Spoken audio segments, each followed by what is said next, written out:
call your garden Tugurium? A Latin word, yes. When you work with plants, you should work with Latin, so it seemed appropriate to name the garden something that was Latin. And it's sort of fun because even botanists don't know what a Tugurium is. What is it? It's a hovel.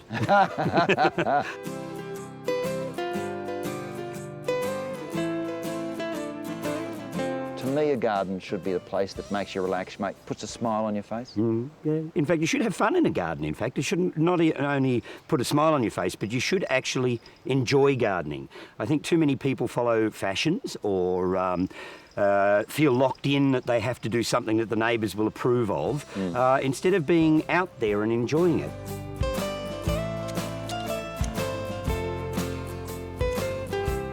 So who does what in the garden? I do the plant arranging.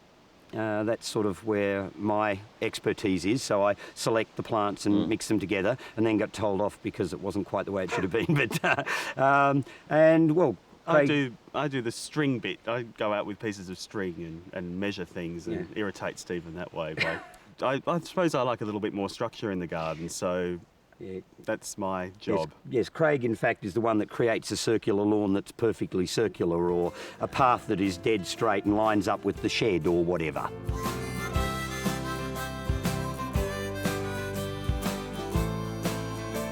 The other thing that I think is significant in this garden is that you not only lash out with colours, but you lash out with the dreadful word textures. In other words, you've got funny-looking plants all around the place. In fact, that's what you need about plants. Your normal leaves are sort of the dross that fills out a garden, and they hopefully flower or do something interesting throughout the year. But what, in fact, will make a garden stimulating all year round is to use offbeat foliages, things that aren't of the classical mould, because those plants are like a piece of garden sculpture. So you can use plants to actually draw people's attention to where you want them. And speaking about drawing people's attention, I just noticed all the way through while you're talking, there's a pair of insane Burmese cats. That have just disappeared.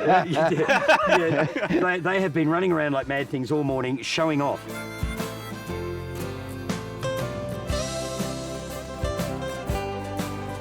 If you shove everything in like you've got, just put plants absolutely everywhere, there's almost nowhere left for the weeds to grow. It does keep your maintenance down. But what you do in a bed like that is you manage your plant material, because of course it is a mad planting, and some things will swamp other things if you don't control. So you need to be a controller. That's where Craig comes in. Yeah, that's where Craig comes in, and the cats.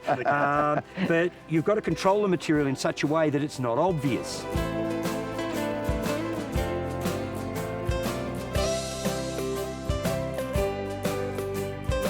I really love your roof. Tell me, what was the idea for that? Well, I'm one of those gardeners that can't bear the thought of wasting any space. And I'd seen sort of a similar thing in a magazine somewhere where somebody had covered the letterbox with succulents. And I thought, well, if you can cover a letterbox with succulents, why in fact can't you cover a whole shed with succulents? So that's what we've done. We've created this roof garden in a sense, but I might warn anybody trying to do it, don't do it on this scale or on that slope of a roof. It is a nightmare to create, but Dangerous. It's good fun. So sedums, what's... Sedums, sempervivums, a few Echeverias, and a few of the sort of pigfacey type things, all in just a 2-inch layer of potting mix in a metal frame that's been attached to the roof.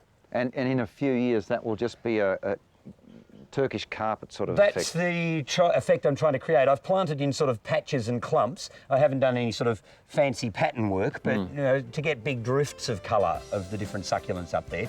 Well done. I think that's a lot of fun.